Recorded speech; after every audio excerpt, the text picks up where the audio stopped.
40 cents. For real. All right, good evening, ladies.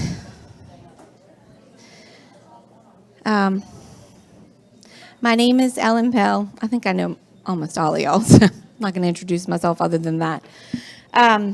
So tonight we will briefly be discussing chapters 3 and 4 in the Refresh book, Rest and Recreate. So it took me a little bit of time to try to put together in one talk sleep and exercise. Because I really do love sleep, and I have this weird relationship with exercise. But after praying and really thinking about this a lot, I felt more appropriately the question to ask and answer is this. What do we believe and acknowledge about God and ourselves, specifically as it relates to our bodies? And my hope in this talk and anything I ever get to talk to any of y'all about is that you walk away with a sweeter, more tender picture of who God is and specifically the care that he has placed in creation for the good of our bodies. There's this really sweet, hard to grasp, I think, truth about God, but it's a very comforting truth that God is infinite. He is limitless in his power and his person and his knowledge and his goodness, his creativity, everything. Everything about him is limitless. And then on that flip side, we are not. Hannah Anderson, in her book, Humble Roots, puts it very succinctly, I think. Looking like God does not mean that we are God. We are made in his image, but we are made nonetheless. The Lord is not bound by space and time. However, in his infinite wisdom, he did bind us to finite bodies, governed by laws of space and time. We're not these nebulous spiritual clouds that don't require any physical sustenance. But at every turn, I chafe at my limits and this good body that he has given me. Well, why? Jen Wilkin, in her book, None Like Him, says this. We must recover the truth that was obscured by the serpent. Rather than being like God in his unlimited divinity, we're to be like God in our limited humanity. We're capable of bearing his image as we were intended only when we embrace our limits. Image bearing means becoming fully human, not becoming divine. It means reflecting God, and means reflecting as a limited being the perfections of our limitless God. Our limits teach us to fear the Lord. They are reminders that keep us from falsely believing that we can be like God.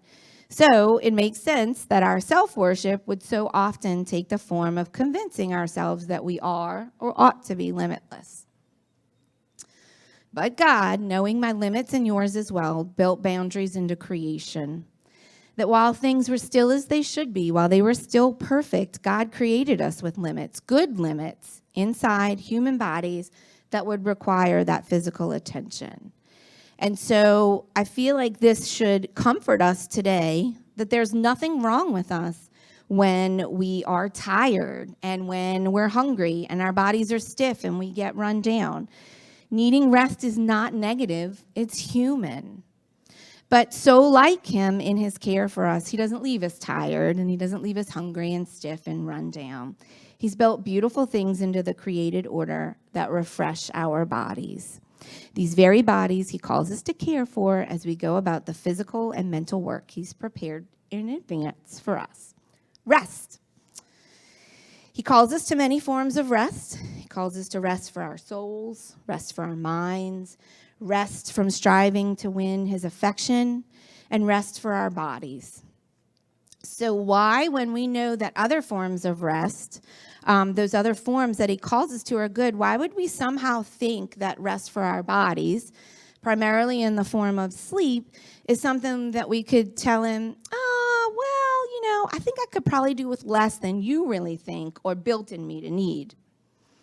David says, the boundary lines have fallen for me in pleasant places, and surely I have a delightful inheritance. Ladies, do we live inside our God-given boundary lines, or do we kick at the restraints of our limits and push ourselves to the points of bodily and spiritual sickness. So I'm kind of a biology nerd. I love the body. I'll probably say some things that y'all might go over your head, but I think the body is the most amazing expression of God's creation. We are truly, truly wonderfully made. So in that, decreased sleep, it leads to, and she pointed to some of these things in this book, reduced empathy, which really that one kind of cut me. I was like, oh, empathy. I'm not great at that to begin with, so maybe I need to sleep more. Increased fear, depression, irritability, mood swings. Our immune system takes a hit when we're not sleeping properly. We have this decreased ability to participate in our normal daily activities. Accidents go up. Our memory it becomes impaired with a 33% higher risk for dementia. And then this one I kind of thought was interesting. So we can have increased cortisol levels, which, y'all, it breaks down collagen, and that causes wrinkles. So just FYI. But on a serious note, it can cause high blood pressure or contribute to high blood pressure, diabetes, heart disease, obesity. According to the International Journal of Endocrinology, so the regulation and metabolism of several hormones are influenced by interactions between the effects of sleep and the intrinsic, so that means inside of us, already built in circadian system. Remember, these are not believers writing this. Growth hormones, melatonin, cortisol, leptin, all these levels are highly correlated with sleep and circadian rhythmicity. There are also endogenous circadian mechanisms that serve to regulate our glucose metabolism. Similar rhythms pertaining to our lipid metabolism, regulated through the actions of various clock genes. Sleep disturbance, which negatively impacts hormonal rhythms and metabolism, is also associated with obesity, insulin insensitivity, diabetes, hormonal imbalance, and appetite dysregulation. I am a nurse, so all this stuff really fascinates me. God built physical needs into our sleep rhythms, and we deny his perfect design when we abuse our bodies and limit our sleep. And we're arrogant to believe that we can live outside the narrative God wrote for us and then walk away unscathed. So this is interesting. I was listening to an audio book a while back, and it was talking about Thomas Edison, the guy who invented artificial light, the light bulb. So this talks about this article in The Atlantic titled Thomas Edison and the Cult of Sleep Deprivation. So for some, sleep loss is a badge of honor, a sign that they don't require the 8-hour biological reset that the rest of us softies do. Others feel that keeping up with peers requires sacrifice at a personal level, and at least in the short term, sleep is an invisible sacrifice. A 2010 CDC survey of more than 15,000 adults found that 30% of workers sleep 6 or few hours a day. Now, this is an unbeliever. We are the supremely arrogant species. We feel we can abandon 4 billion years of evolution and ignore the fact that we have evolved under a light dark circle. I would say we were created that way, but you know. Oxford University professor Russell Foster said, so it's fitting that Thomas Edison, the father of the artificial light, was also a staunch opponent of sleep. Early 20th century biographies of Edison featured him interviewing job candidates at 4 a.m., and he would catnap on lab benches between marathon work sessions. But Edison, he didn't stop there. He encouraged all Americans to follow his lead, claiming that sleeping 8 hours a night was actually a waste and even harmful. What he said was, there's really no reason why men should go to bed at all. He said that in 1914. He did not meet me. Self-help gurus ran with a message from there and said, we don't even know if we have to sleep at all. So then compare this to Jesus himself. He set boundaries around his own time. In Mark 4:35 through 40, it reads this. That day when evening came, he said to his disciples, let us go over to the other side. Leaving the crowd behind, they took him along just as he was in the boat. There were also other boats with him, and a furious squall came up, and the waves broke over the boat so that it was nearly swamped. Jesus was in the stern, sleeping on a cushion. There's a lot in that passage, but clearly Jesus, God incarnate, needed sleep. So if anyone could have done without sleep, if it was even possible to do or good for us to do, I think it would have been him. We need to humbly and gratefully put practical limits in our lives to protect what God has said is good for us. So what does that look like for you? What needs to go in your life or in your daily routine? What do you need help with to achieve a healthy 8 hours of sleep? What one thing tonight can you commit to? Just one thing, one small change can you commit to that puts God back as limitless and reminding you that you are the limited? All right, now on to exercise. Then there's exercise. So, does that word make you feel as though I heaped a 50-pound sack on your back? As though, oh great, she's adding one more thing to my already busy life. After you just told me I need to make sure I'm getting enough sleep, I have this weird relationship with exercise, and this is honesty, that is completely tied more to body image rather than God's image. So if I am to hold with the truth, though, that he gave me a physical body to do the physical work that he has called me to do, then surely keeping that physical body in working condition is appropriate to talk about. We maintenance our cars, we maintenance our houses, all the things we use on a daily basis. We make sure they're all working right. And we spend time, taking care of those things. Well, how much more is a body, our body, that we inhabit all day, every day, until the very end? Moving our bodies is intrinsically built in us. We're not made to be these fixed beings.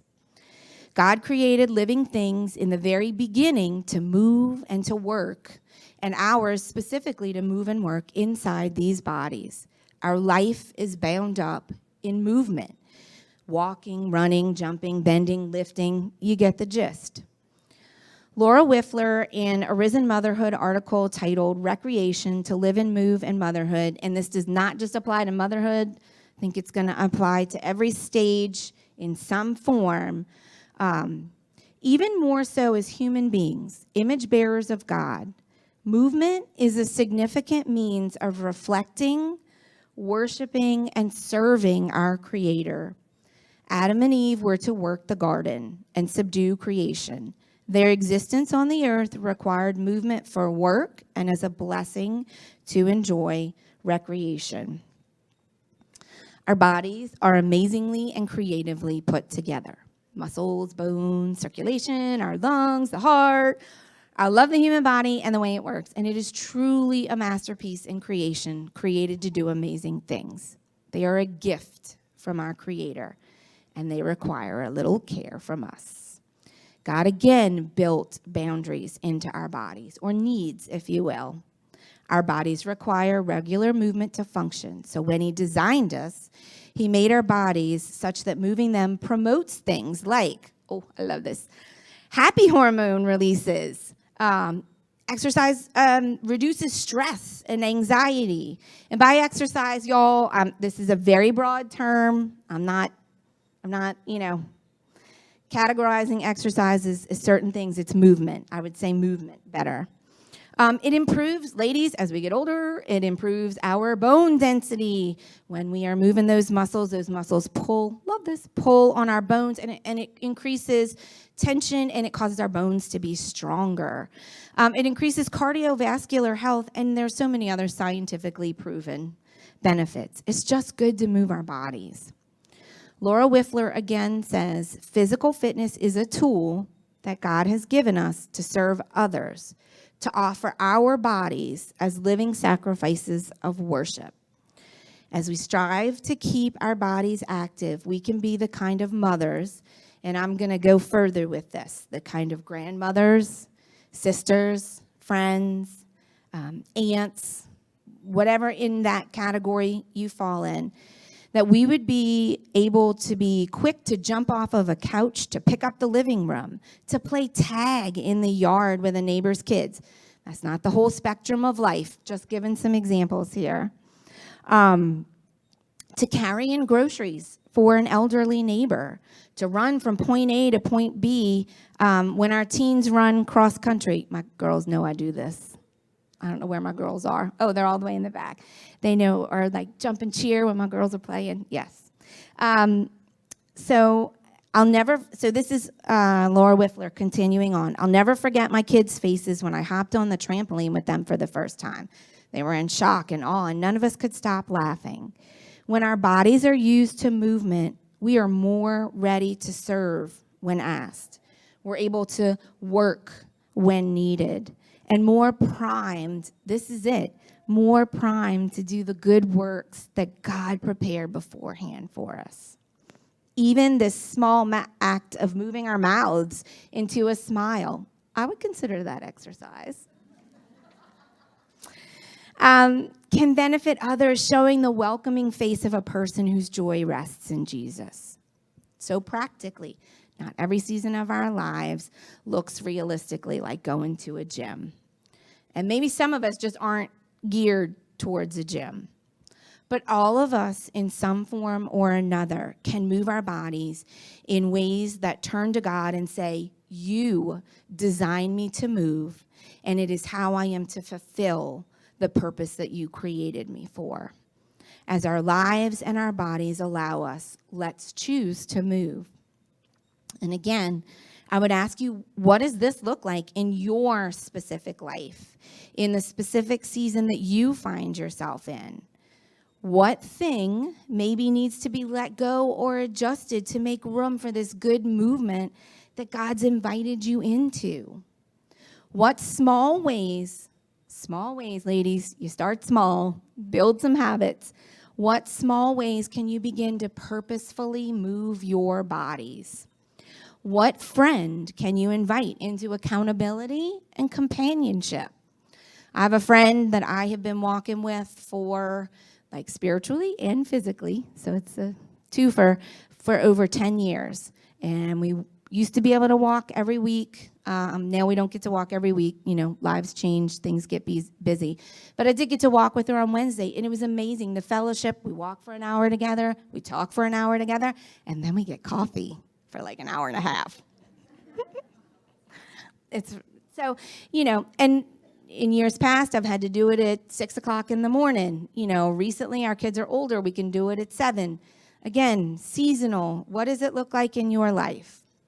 So that's about all I got for y'all. But I just want to close and let you know that I'm a real person and I struggle with both areas. I will very often sacrifice my sleep or exercise for other things, some of them good things, some of them not so good things.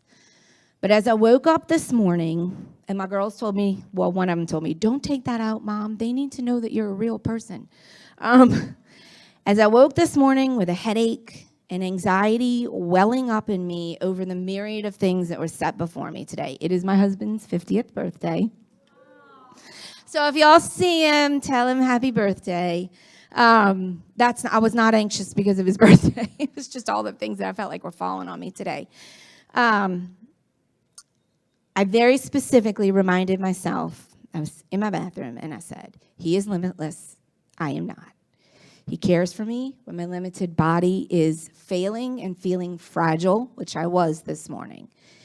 When I won't have time to purposefully move my body today, which I didn't, and I got up earlier and didn't get 8 hours of sleep last night, that I don't have to be crushed under the weight of another way that I have failed. I can rest in the fact that he built my body such that it does not all depend on me keeping it all together. I will care for my body the best I can today, and I will care for my body because it is a good body. It is a body he crafted to do his good works in, and it's a body made in his image. Ladies, let's bear his image well. Let's care for these beautiful, strong, weak, and finite bodies. And that's it.